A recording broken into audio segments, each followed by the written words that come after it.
देखिए, इस कहानी में 3 मेन कैरेक्टर्स हैं।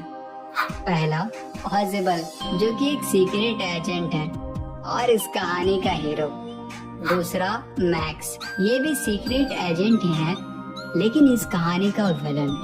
और तीसरा हमारे फॉलर साहब, जो कि एक यंग और रोमांटिक राइटर है। और हाँ, आज की कहानी हमें फॉलर साहब ही सुनाएंगे।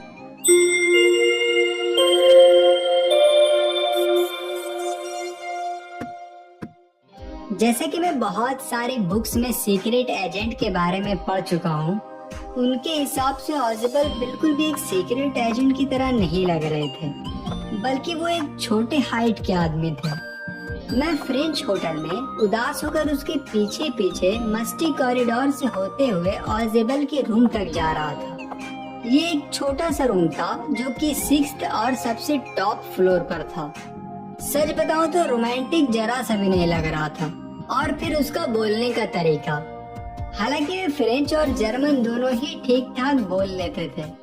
उसे बॉस्टन से पेरिस आए हुए 20 साल हो गए थे, लेकिन वो अमेरिकी लहजे को पूरी तरह से नहीं बोले थे। जिस वक्त मैं मस्टी कॉरिडोर से होते हुए जा रहा था, तो ऑजिबल मेरे कंधे पर हाथ रखते हुए कहते हैं, आप उदास लग रहे हो।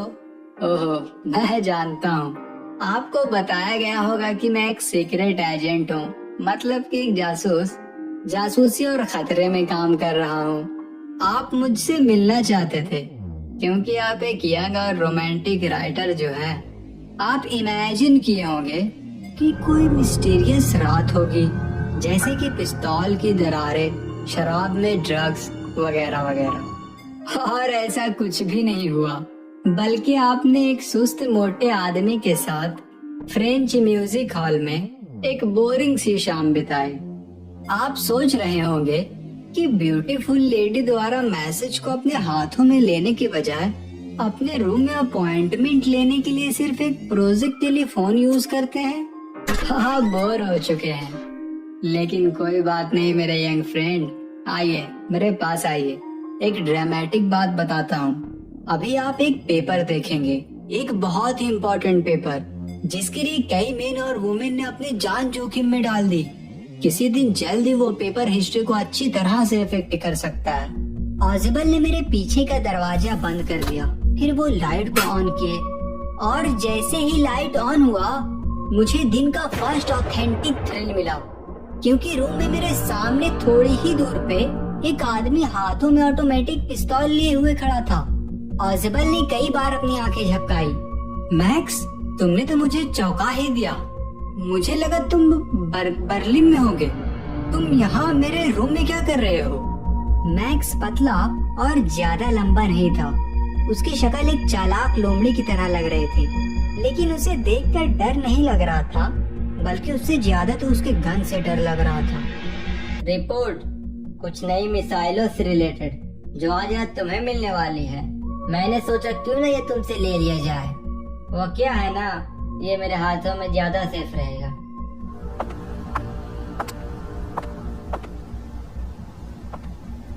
इस बार तो मैं मैनेजमेंट वालों को अच्छे से बताता हूँ, तुम शर्त लगा सकते हो। अरे ऐसा महीने में दूसरी बार हो रहा है कि कोई बालकनी की उस झंझट से मेरे रूम में घुस आया है। मेरी नजर रूम की एक नॉर्मल सी खिड़की पर गई, जिसके बाहर काली रात के सिवा कुछ भी नहीं दिख रहा था। बालकनी?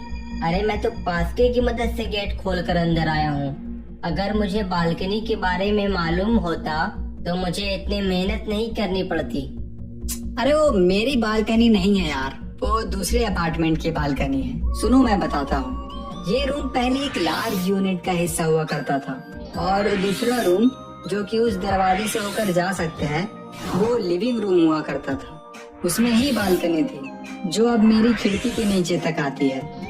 खाली रूम के 2 दरवाजे से होकर कोई भी मेरी खिड़की के नीचे वाली बालकनी से मेरे रूम में आ सकता है। और पिछले महीने किसी ने ऐसा किया भी था। मैनेजमेंट वालों ने वादा भी किया था कि इसे बंद कर देंगे, लेकिन उन्होंने नहीं किया। मैक्स ने मुझे देखा। मैं ऑजिबल से ज्यादा दूरी पर नहीं खड़ा था। बैठ जाओ, हमें अभी 30 मिनट और इंतजार करना है। 30 नहीं, 31 मिनट है अभी। अपॉइंटमेंट 12:30 का है। पर मैक्स, रिपोर्ट के बारे में तुम्हें कैसे पता चला? और काश हमें ये मालूम होता कि तुम्हारे लोगों को आखिर ये रिपोर्ट मिली कहाँ से है। लेकिन कोई बात नहीं, आज रात इसे वापस ले लूंगा। वहाँ क्या है? दरवाजे पर कौन है? वहाँ पुलिस होगी। मैंने सोचा था कि जिस इम्पोर्टेंट पेपर के लिए हम वेट कर रहे हैं उसमें थोड़ी और एक्स्ट्रा सिक्योरिटी होनी चाहिए, तो मैं उसे बोल दिया था कि वो एक बार मुझे आकर चेक कर ले कि सब कुछ ठीक है या नहीं। अब तुम क्या करोगे मैक्स? अगर मैं जवाब नहीं भी दूंगा तो वो कैसे भी अंदर आ ही जाएंगे और दरवाजा भी खुला है। वो तुम्हें शूट करने में बिल्कुल भी नहीं हिचकिचाएंगे। मैक्स का चेहरा गुस्से से काला हो गया था और वो तेजी से खिड़की की तरफ बढ़ा।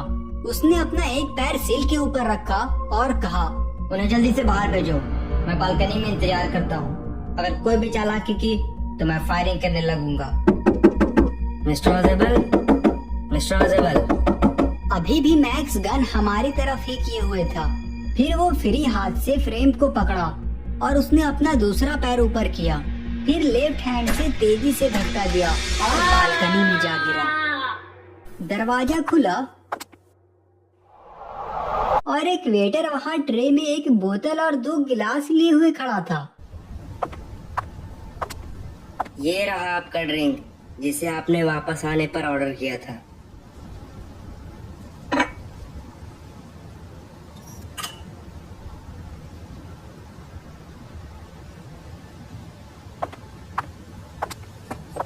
लेकिन पुलिस? वहाँ पर कोई पुलिस नहीं थी, सिर्फ एक वेटर था हेनरी, जिसकी मैं उम्मीद कर रहा था। और वो आदमी जो बालकनी में है, वो कभी नहीं लौटेगा मेरे दोस्त, क्योंकि वहाँ पर कोई बालकनी थी ही नहीं।